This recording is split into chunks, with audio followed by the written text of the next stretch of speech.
Hi guys, this is Angela and welcome to my channel. Today I want to share with you guys some of my favorite art books I've bought lately.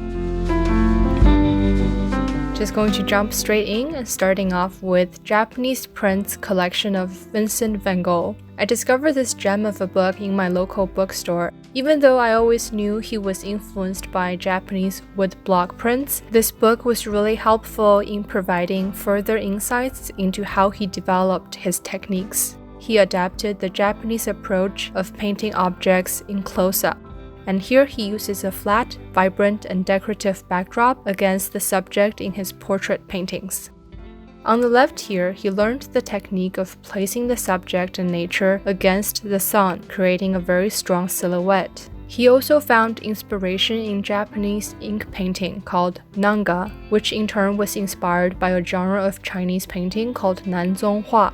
We can visibly see Van Gogh's obsession with these prints as they are sometimes even painted into his backgrounds. With landscape paintings, he adapted a technique where he raised the horizon to provide an almost bird's-eye view of what's in front of him. He also learned to create interesting compositions by cutting off his objects. What fascinated me the most is the fact that Van Gogh was initially trading around 660 of these prints as a business venture. After failing to sell these prints, he resonated with the art form even more, as he was also not successful in selling his own art at the same time. He really understood all the devices used in composing these Japanese art, and he brought in this inspiration into his own art.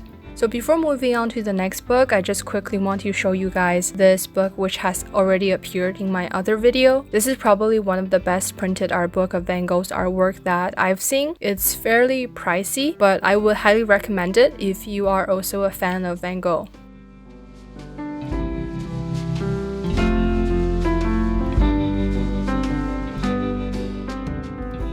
So the second book that I want to share with you guys is The Golden Age. It's a graphic novel co-written by Cyril, Pedrosa, and Roxane Morel, and it's so beautifully illustrated by Pedrosa. Pedrosa is a French artist who graduated from the famed Gobelins animation school, and he has worked in the French division of Disney Studio as an animator. The Golden Age is a fairy tale-like medieval adventure story. You can clearly see Pedrosa's animation background through his amazing character designs. I think this book can be a great reference for anyone who wants to explore this European style of character design. This book was completely inked on paper and then colored digitally in Photoshop, where he colors the lines to create the illuminated look that resembles the golden thread often seen in embroidery from that period. What I found most interesting in terms of storyboarding is his use of a full spread where we can follow along the dialogues of the character from one point on the page to another. This not only creates a sense of the passage of time, I think it also helps to immerse the reader in the dialogue and the environment. He mentioned in an interview that this technique was inspired by the famous Flemish painter Peter Bruegel the Elder. So here is an example where the painter uses this technique for storytelling in his painting. I can really see the resemblance of this style in this graphic novel. I personally also think these spreads also resemble a panning shot in animation, and it really gives the story an animated and very lively feel. It almost reminded me of shots from The Hunchback of Notre Dame, which he worked on. So overall, I really enjoyed this graphic novel and in admiring each page as a piece of art. He's so amazing with creating different suitable mood in the story with different use of color. It took him over 2 years to finish the 250 pages we see here, and there's a part 2 to complete this total of 500-page story. So I will probably get the second book too when it comes out. So I actually also own the previous graphic novel Pedrosa worked on. It's a semi-biographical graphic novel he did around 2010. It's called Portugal. I'm a big fan of autobiographical graphic novel in general, so I was immediately really drawn to the really intimate pages of family history in this book. What's interesting is that even though the protagonist in the story is a French comic artist who has ancestry in Portugal just like the author himself, the actual plot of this story is mostly fictional. However, it still seems so real and immersive because all of the locations are based on the author's actual experience. Pedrosa lived in a house of his Portuguese family for 3 months just to take notes and create numerous on-location sketches. And all of this material went into the world building of this book. I really love the concept and the execution of this book because one of my biggest dreams is to create an autobiographical graphic novel on my experience as an immigrant and the story about how I revisited my hometown.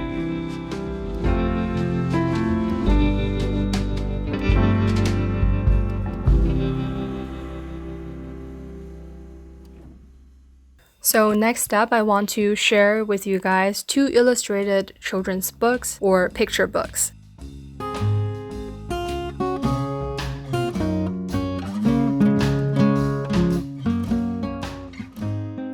The first one is called Pokko and the Drum by Matthew Forsyth. Matthew is an illustrator and designer based in Montreal and has previously worked on the animated show Adventure Time as a lead designer. Even in the first 3 pages, he was able to deliver some kind of humor in his storytelling. What I loved the most about this book, aside from his really appealing and unique design style, is his use of blank space and page layout. The pages aren't packed with overwhelming information like some books do, and he leaves just enough blank space for the perfect arrangement of text. It's really a story about letting children explore their interests and letting them reach their potentials. The story was really heartwarming, and the characters were all very endearing. So the second children's book is by Christian Robinson, who has a really distinctively retro style. You Matter is so wonderfully illustrated, and it sends such an important and relevant message to the world.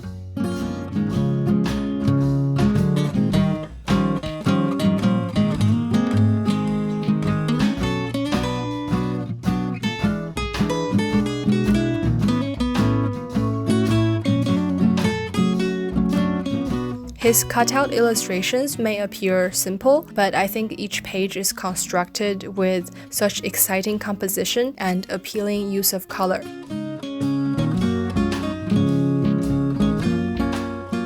Of course, I really loved the story and the message, but I also just really loved admiring the craftsmanship behind these cutout illustrations, and it really made me appreciate this lesser popular form of art.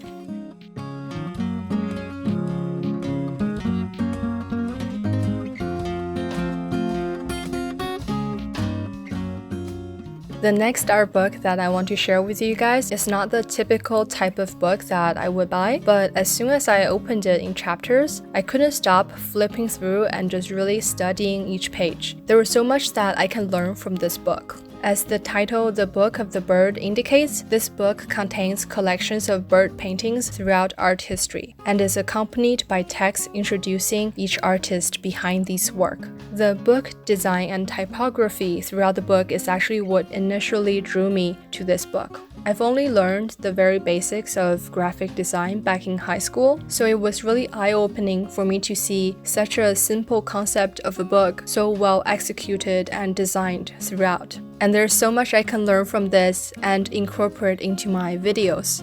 Even though the book design was what drew me to this book initially, after reading it from the first page to the last, I was also able to learn so many interesting pieces of art history, and I was introduced to many lesser-known artists, at least for me.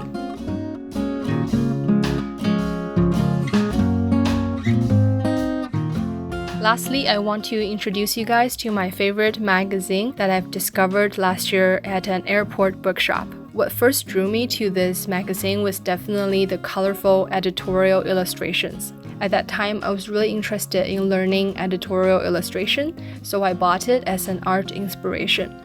Breathe is an English magazine created for people who want to live calmer, happier, and healthier. It's all about mindfulness and well-being.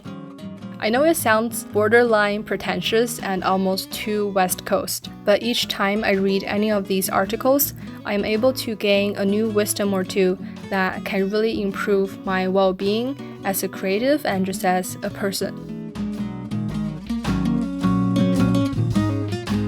This issue particularly focuses on energy. Within the first 3 pages, I already discovered really great ways to work around my occasional low energy times. I would really recommend you guys checking out this magazine, if not for just the beautiful illustrations found in every page.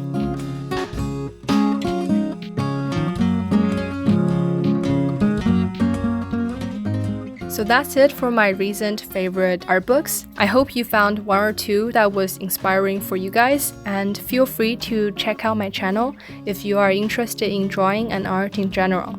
Thank you for watching and see you next time.